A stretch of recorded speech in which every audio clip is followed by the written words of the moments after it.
Well, we've got a few cool stories to follow along heading into our 2026 Makita Triple Crown Series, the Motocross Nationals. Some guys coming up from the States to race the 250 class, guys leaving the 250 class, going up to the 450 class. So we've got one such gentleman right now. We've got Sebastien Racine on the phone. Going to talk about moving up to the 450 class.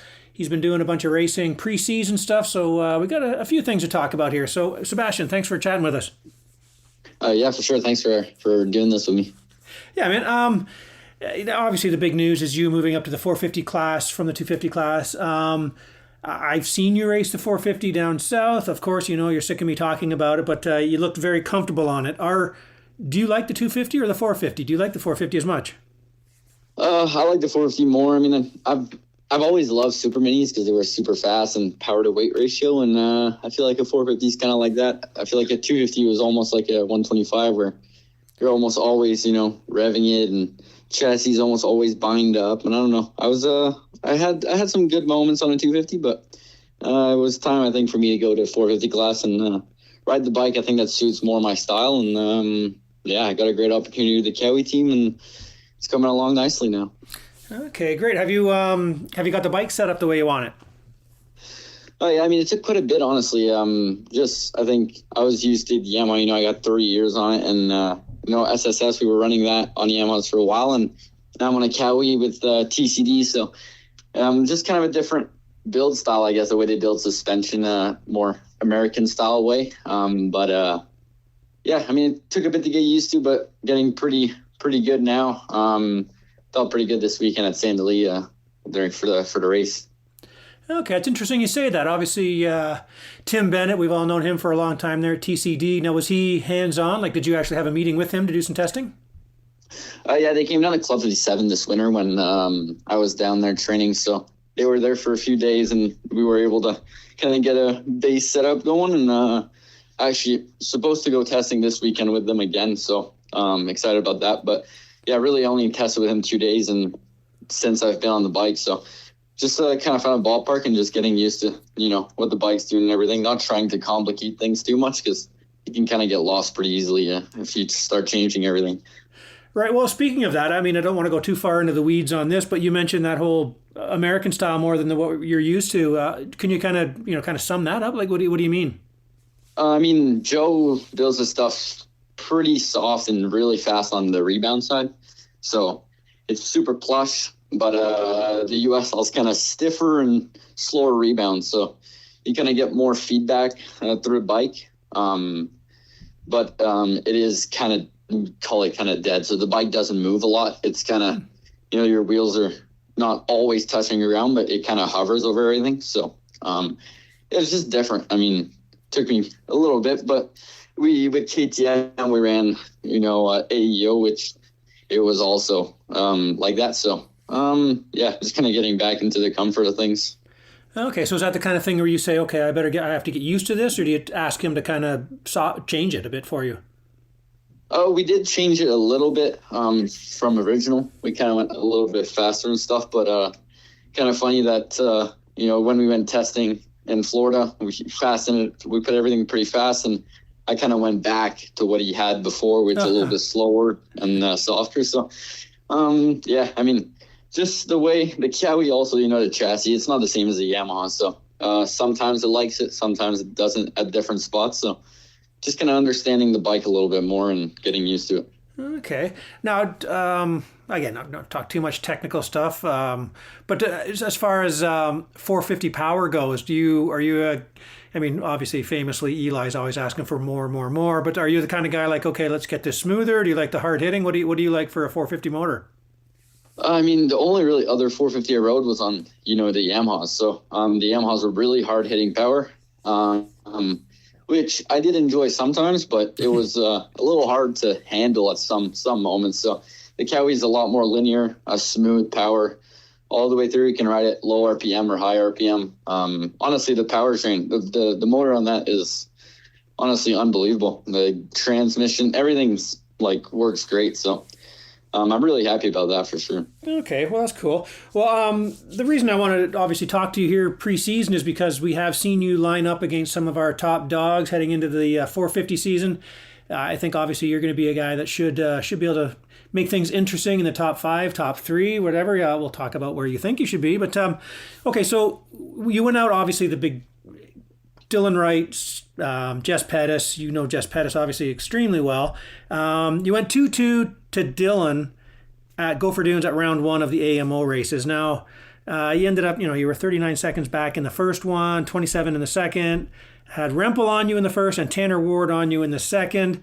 Yes, I went over the results. But talk about how that was, how it feels to go up against Dylan Wright now and stuff like that, and what the speed-wise, what you thought. Honestly, I mean, at Gopher, it was, I'm just still honestly pretty fresh on the bike. Okay. Pretty much had, a month and a little, a month and a half on it. So I was still honestly not really on a base setup. I was pretty happy with the second moto, like the first 5 or 6 laps there. I was, I think I stayed in between like 4 or 5 seconds of Dylan and kind of saw his pace. So I did like that, but I honestly didn't feel great. I didn't feel great at Gopher at all.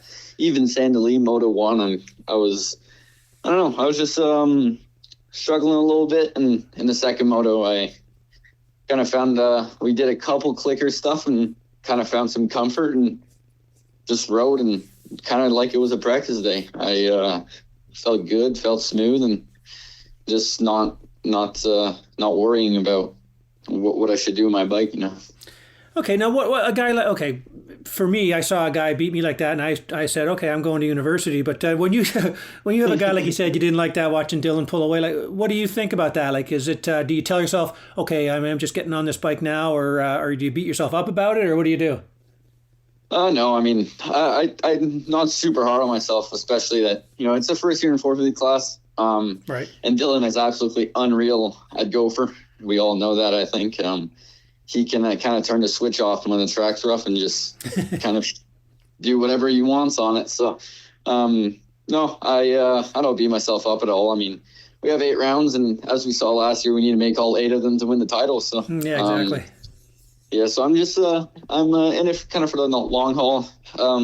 If I ride like myself, and I just want to go at the end of the day and I give it a good effort, and I rode good, and my bike felt good. And I'll be happy. I'm sure I'll be somewhere up there if all that goes to plan.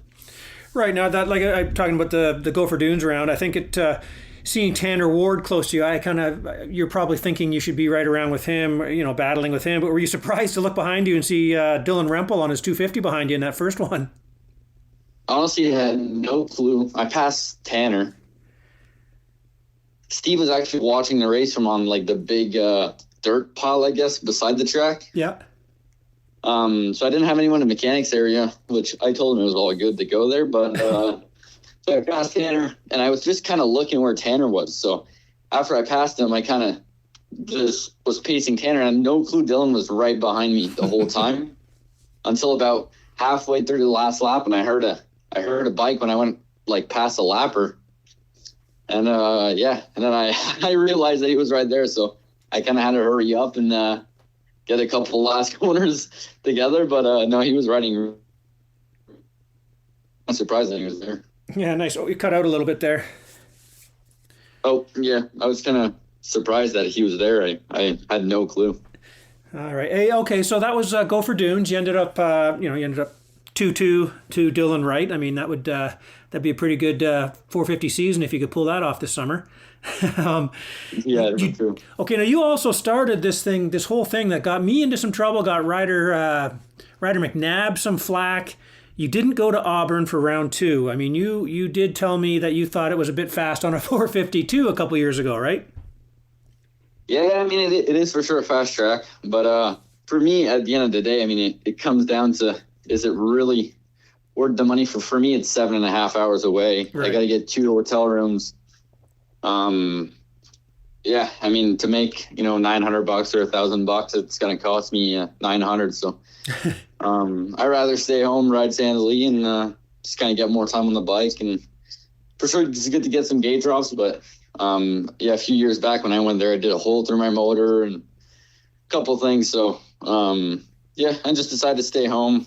Nothing that for sure tracks fast, but I mean, we ride some tracks that are fast, so it's not all about the track for sure. All right. Okay. Gotcha. All right. So then, obviously, Gopher Dunes is on the national circuit. Sandali is on the national circuit. Obviously, you come from that team. You know that track well. So you lined up for the third round, which is just this past weekend, and you're supposed to go against your buddy Jess Pettis, which is kind of what we all want to kind of do, the old stopwatch nationals here at our end here. You went against Dylan. Now we're going to see you go up against Jess, but it didn't end up happening.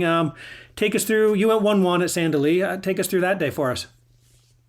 Yeah, I mean, I rode Sandali, since it's been open, I guess 3 weeks now, and every weekend I kind of felt better and better, and my bike was getting better, and so I was really excited to go racing there because, obviously I ride there all the time, and Jess, good buddy of mine, and it's always good. Jess was pretty much the fastest guy last year, so to go up against him, it would have been a good kind of gauge. And yeah, I went out for practice, and I felt pretty good. And then I saw that Jess was having issues, and I wasn't sure. And then he didn't show up for Moto 1, so that sucked a little bit because obviously it would have been good to race against him, but I can't control it. I did the best that I could, and that is what it is. But for sure, I would have loved to ride against him and see a little more where I was at, but it is what it is. Okay, yeah, because you guys rode together down south, right? You have certainly in the past on the 450, right?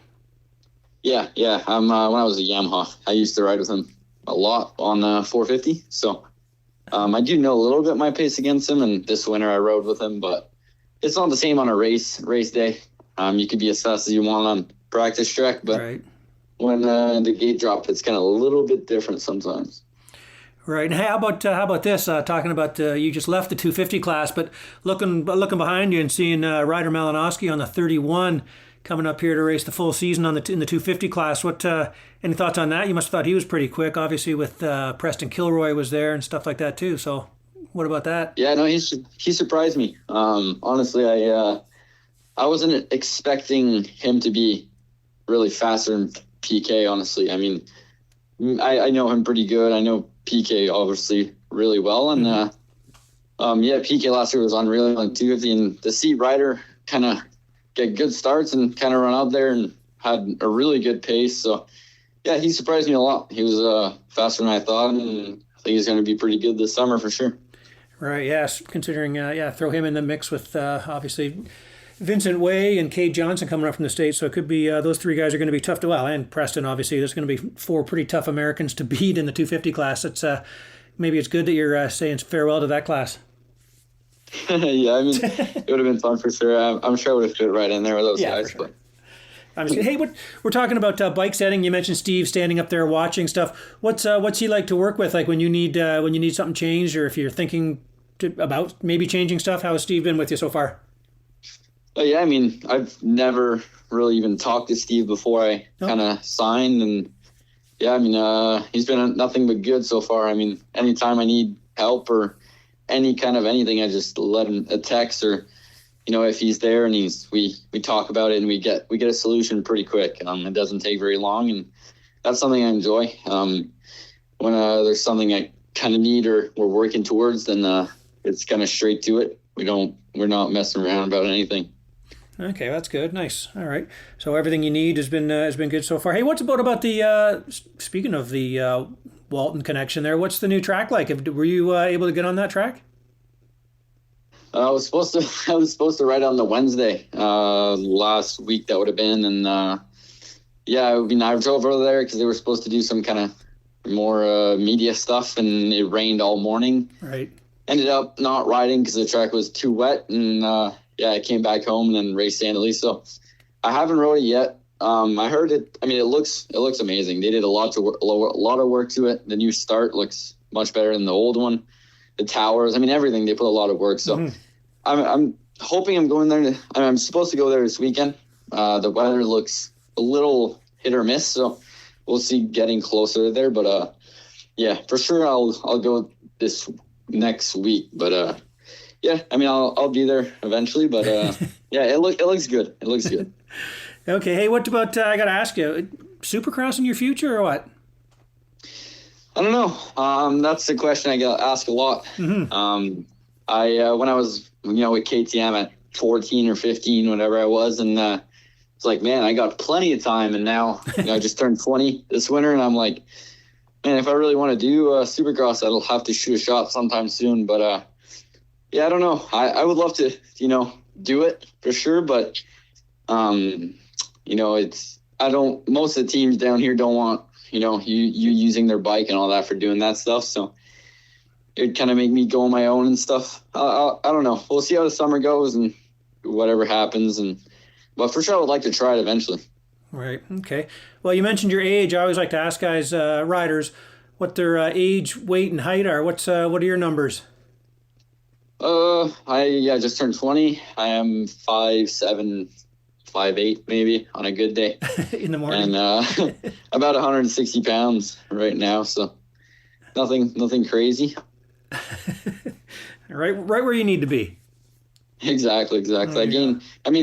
At one point this winter, I gained about 10 pounds this winter. I was 165 heading to Florida because, the winter here, you just hit the gym and eat as much food as you can. But when you get back in the swing of things, you kind of lose a bit of weight. Right. I guess, did you actually try to put on some for the 450 class? Yeah, no, for sure. And the Cowie, I feel like when I rode it at the end of the year, I was like, man, it felt a little bit, not bigger, but a little bit heavier and different kind of style to it. So I was like, I'll definitely need to put a bit of weight. And so that was the whole plan with me and my trainer, Rob. We kind of did focus on that and try to get, gain almost as much as I could until go riding. So it worked out. We did pretty good, and I feel pretty good on the bike. So. All right. Yeah. Most guys say they try to put on a little bit of muscle or whatever too, a little bit of weight and strength for sure. Okay. Now you mentioned trying to get down to ride, get some laps in at the new setup at Walton. Aside from that, I know some people are heading out trying to do like one of the provincials at Wild Rose in Calgary before the national start. Do you have anything like gate drops wise between now and Calgary? Nothing really. It depends. I might do the Quebec one the last weekend. Depends how things are.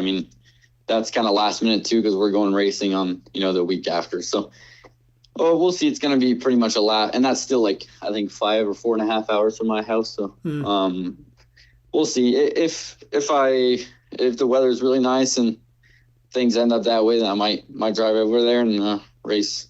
But we'll see. It's going to be a last minute decision for sure. Because from the sounds of it, from the guys I've talked to, you may race Dylan Wright and Jess Pettis at that race. Yeah. I heard they're both going, so that's one of the main reasons I want to go. Right. So we'll see. I need to talk to Steve a little more on that one, but we'll see. Okay, cool. Hey, what are you? I know there's only 2 rounds, so Alberta and then Manitoba. What are your travel plans? Are you going back and forth, or are you going to stay west for the first couple? Yeah, I'm going back on the Friday and fly back on Monday. Okay, there you go. That's as it should be. Nice. Yeah. It's fun to stay there during the week, but then it's a struggle to find tracks to ride and a gym and actual, things to stay busy. I'd rather just come back home and, do my normal routine and be ready for the next weekend. Yeah, no, I think if that's an option, that's the way to go for sure. Yeah, exactly. Absolutely. All right, Sebastien, I just wanted to, again, talk about how you're feeling on the 450 up against some of our top guys and kind of, what you had planned. So I appreciate you taking some time to take us through that, man. It's going to be fun to see. Have you had any looks at Ryder McNabb yet? That's the other guy moving up. No, I haven't seen anything. Obviously he hasn't done Gopher or Sandley, so I think it's gonna be good for sure. He was fast on the 250 and no reason not to be fast on the 450. So we'll see come round 1 and just put our best foot forward. Nice. And I guess you probably don't know a whole lot about Harry Koulas either, do you? No, I know he did a couple. He did U.S. Nationals and whatever, but I haven't honestly. I guess Jess kind of raced him. We raced him at MXON on the B final. Right. But, at that time, I didn't even look who he was because I had no clue I was going to race him the next year. But he was hanging around the Team Canada pits, and I had a good talk with him. So I'm going to pretend I'm his agent and take a cut of his pay. Yeah, maybe. I would assume he'll probably be at that Quebec Provincial as well. Yeah, maybe. That would make sense. sense. Not even think of that. Maybe. Yeah. I think you better get yourself over there. Yeah, I might have to, huh? All right, Sebastien. Well, hey, man, thanks again for taking some time with us. Good luck, man. Good luck with the preparation, the rest of it. I'll see you at round 1 out there. And do you want to thank anyone? Or you kind of mentioned some people, but go ahead and thank some sponsors. Oh, yeah, for sure. I want to thank the whole Kawasaki SSR team. It's been nothing but good. Drink Kilo, Custom Performance, my mom and dad, my grandparents, my girlfriend, just everybody that supports us. I mean, Backyard Designs, RP, man, the list goes on and on. I need to practice this a little bit more, but we'll get it down for round 1. All right, no problem. Well, thank you very much, Sebastien. Good luck, and hope you head out there to Quebec and do that race. That'll be interesting for us all to pay attention to. So thanks a lot, and we'll see you out west very soon. Yeah, for sure. Thanks for doing this. Okay, see you, man. Bye-bye. All right, bye.